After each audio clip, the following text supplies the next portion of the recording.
In section 4 of chapter 2, we're going to start a series of lessons in which we will be doing problem solving. We're going to see the steps involved in direct translations, relationships among unknown quantities, and then here's one that's particularly useful is consecutive integers. So, with that in mind, let's go ahead and get started. Now, if you, again, watch the textbook video as background, you'll see that there are a series of steps in doing word problems. And I think there are 5. And the first one is read the problem carefully. And then sometimes read it again, and maybe a third time, and try to really understand what they're looking for, what they're asking, and then help to determine a variable that you will use in setting up an equation. So let's take a look at it. 8 is added to a number and the sum is doubled. The result is 11 less than the number. Find the number. Now, I would suggest you pause the tape here as you think about this. So what I've done so far is I've picked out a number. I'm going to use the letter N. X is often used, but I'm choosing an N here. So 8 is added to a number. So there's the number. We usually put the variable first. So 8 is added to a number. Now, how do we indicate that this is going to be a sum? And the answer is we put it in a parenthesis, because now whatever that is going to be added. This is a sum. They're now saying that this sum is doubled.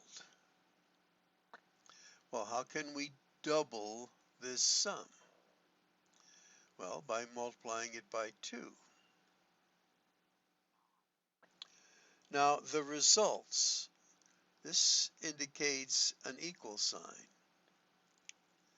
Is going to be 11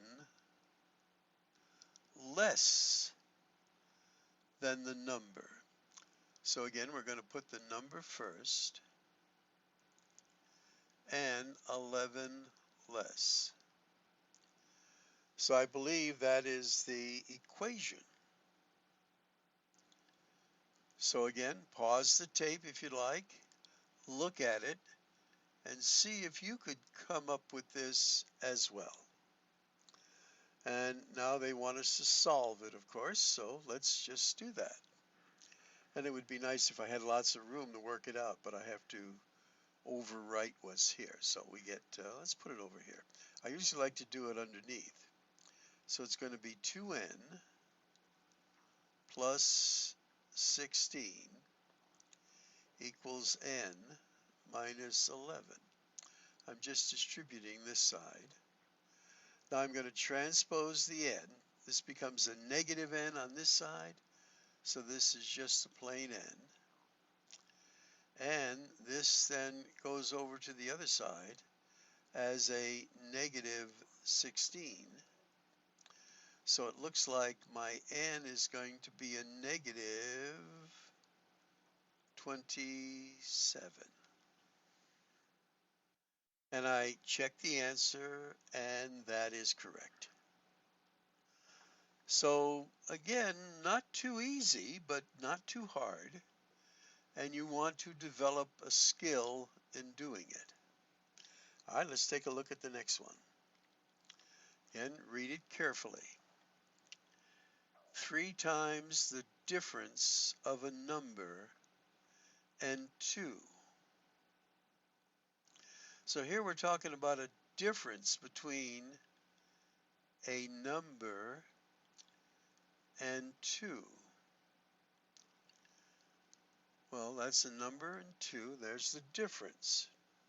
But it's 3 times that. So again, we needed these parentheses 3 times that. And then here, this is pretty straightforward, is equal to 8 subtracted from twice the number. Well, twice the number subtracted from this, so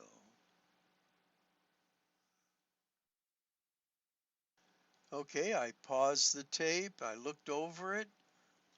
That seems reasonable. So we're going to solve it. Distribute, so this is 3n minus 6 equals 2n minus 8. So notice we're using techniques from earlier sections. Check your work frequently. We're going to transpose the 2n to the other side. It becomes a negative 2n. So this is just going to be an n. Now this negative 6 goes to the other side as a positive 6. So this becomes a negative 2. Now I looked at the answer below and they have something a little different. And they're talking about finding the integers. I checked this out and this checks, so they may be wrong or interpreting it a little differently than I am. But again, if you have a question on a test or whatever that is unclear, that's the role of the teacher to help you understand it and give you credit for it. All right, let's go on to number 2. And we'll raise it up just a little bit. We still like to have some room here to do things up here. Or maybe right here is good too then. Let's just do that. A college graduating class is made up of 450 students. There are 206 more girls than boys. How many boys are in the class? So here we have, this is the total number of students. Okay.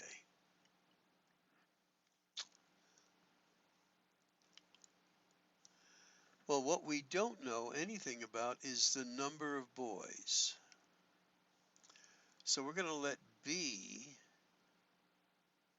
stand for the number of boys. Now, how about the number of girls? Well, there are this many more girls than boys. So the girl number will be the number of boys plus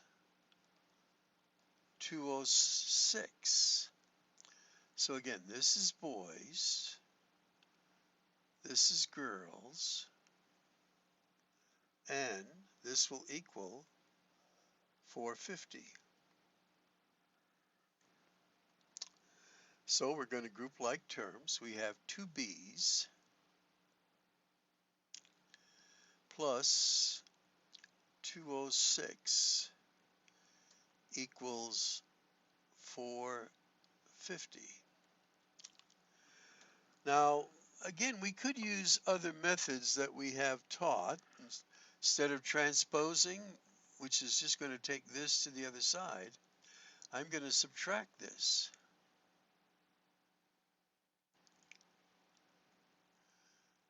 This way it lets me do it well here. So I'm going to get 2b equals the results of this subtraction. So this is a 1, so that's going to be 4. This becomes a 4, and this becomes a 2. Okay. Now again, transposing this to the other side just made it a negative 206, and we had to subtract it from that. I'm just using this technique, which is fine. Now I'm going to divide both sides by 2, and I get b equals 122. So what are they asking? How many boys are in the class? And 122 boys in the class, and that one's correct. Okay, again, wherever you are on this, you want to read it carefully, come up with a strategy, and then do the algebra. Now, ideally, it should be underneath this with your equal signs lined up. Just trying to have some free space here. In letter B, we have a 22-foot pipe that is cut into 2 pieces. Okay, we're going to have a pipe here. This is our pipe. And we're going to cut it into 2 pieces. So this will be one piece, this will be the other piece.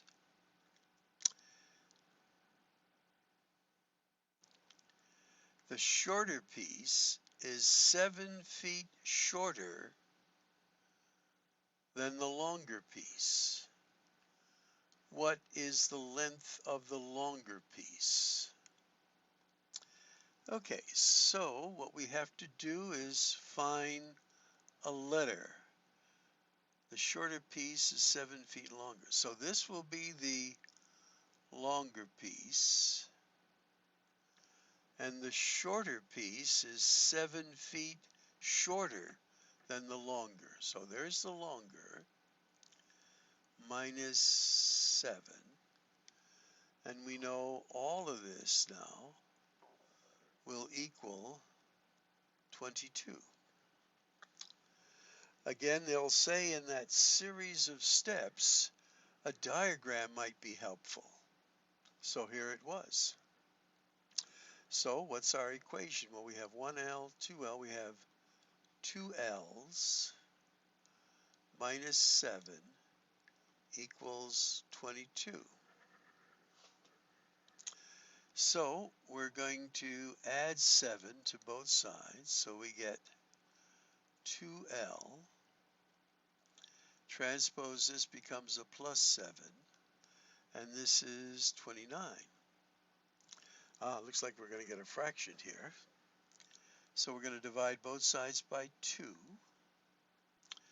So L equals 29 halves.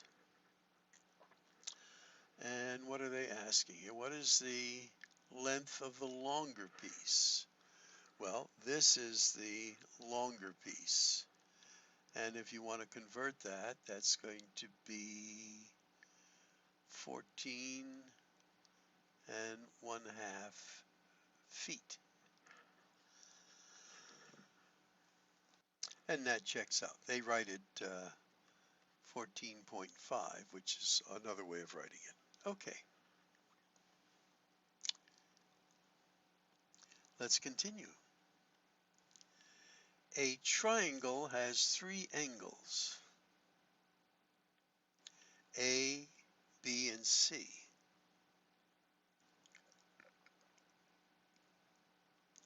Okay, so we're going to make a little diagram here. Now, it doesn't have to be proportional. It's just a triangle, and we're going to start labeling them. This will be angle A, B, and C.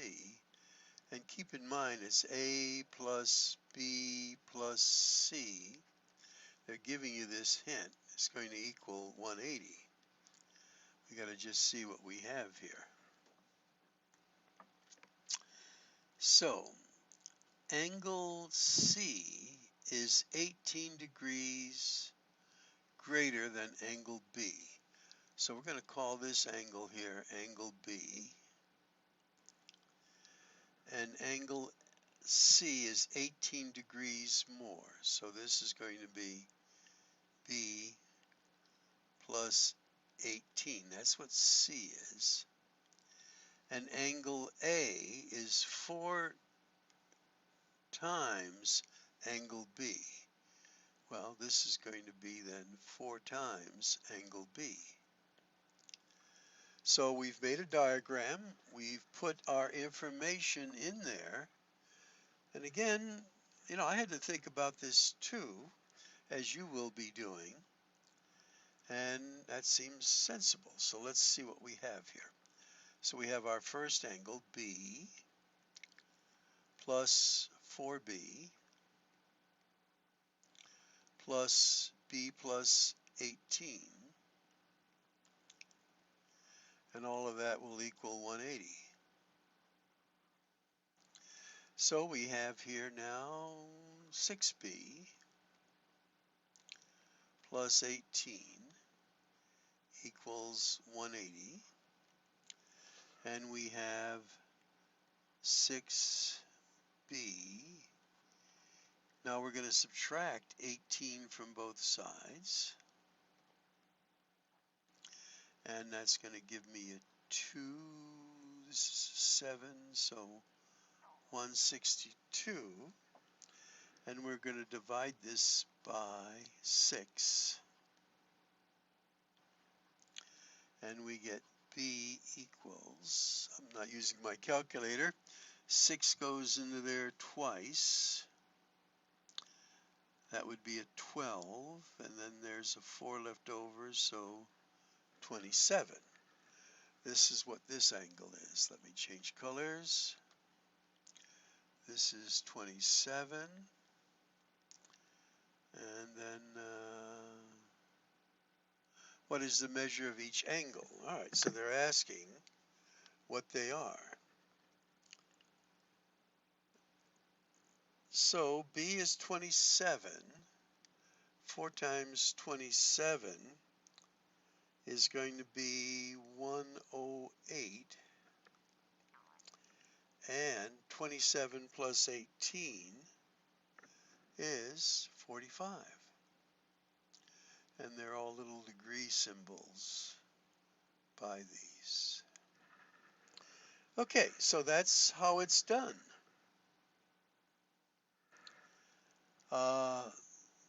Again, word problems take time. Read it carefully. Read it again and again. Then start to try to understand, making a diagram, a picture. Try to see what's going on. Identify a variable. Start to build your equation. Solve the equation. Check to see if it makes sense. And except for that one answer, we're doing pretty good here. All right, let's go on. Now, a little background for number 3 is when we are talking about consecutive integers, and again, I go over this in the textbook version, is that if we have numbers 5, 6, and 7, these are consecutive integers. Now, how can we translate 3 consecutive integers into algebra? Well, we're going to use x's here. So we're going to say 5 is x. So how would I show 6 in terms of 5? Well, x plus 1. And 7 in terms of x plus 2. So any 3 consecutive integers converted to algebra are always these. This would be the first integer, this would be the second integer, and this would be the third integer. Now, a little aside here as we go on. Suppose we had 3 consecutive even integers. Well, we would have like 6, 8, 10. So what would our first integer be? It's always x. What's our next even consecutive integer? Well, it would be x plus 2. And the next one, x plus 4.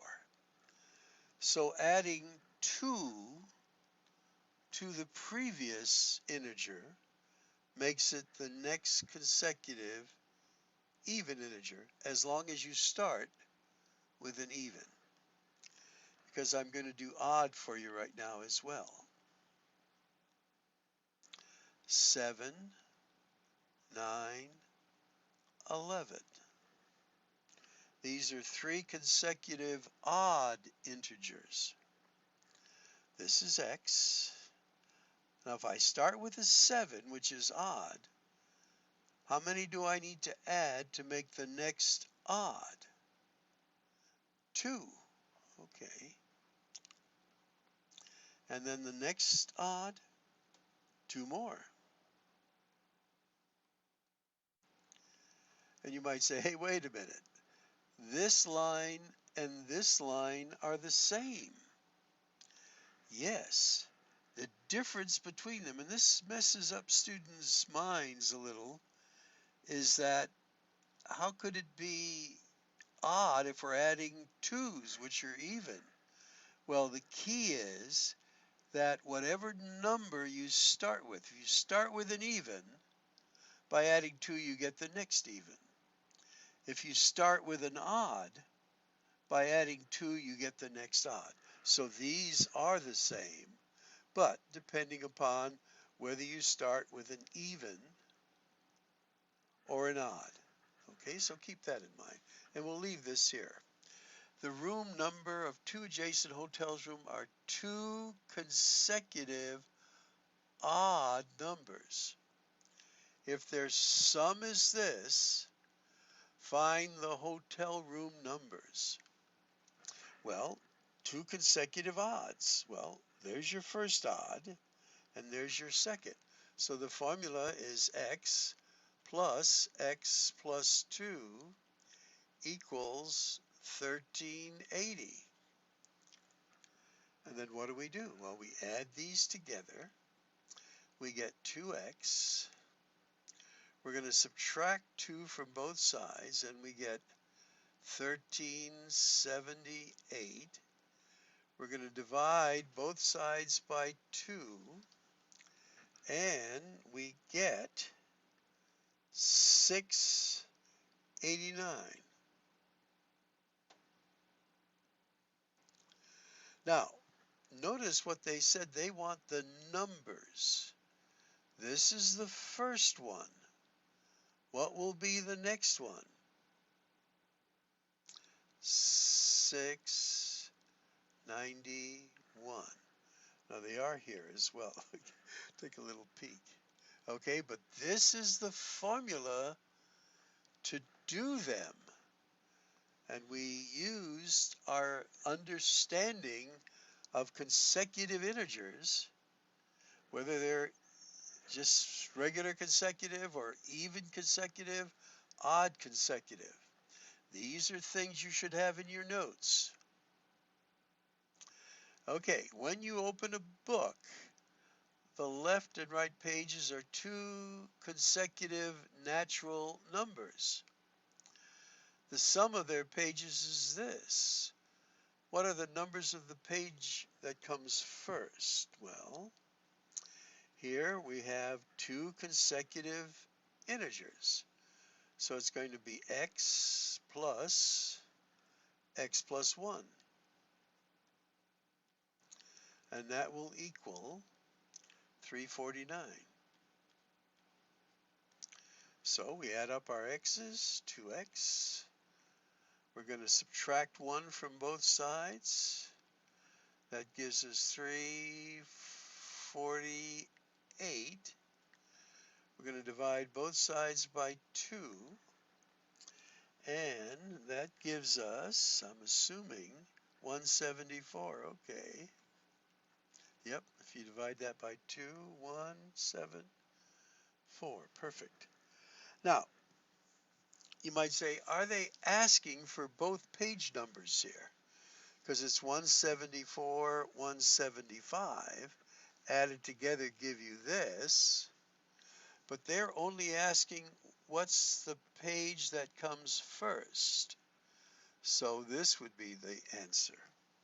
They wouldn't want you to put that there. Again, when you give your answer statement, you need to answer the question they're asking you. And that's, again, understanding, looking at it, a critical judgment, and those types of things. We will be continuing with word problems in our next page.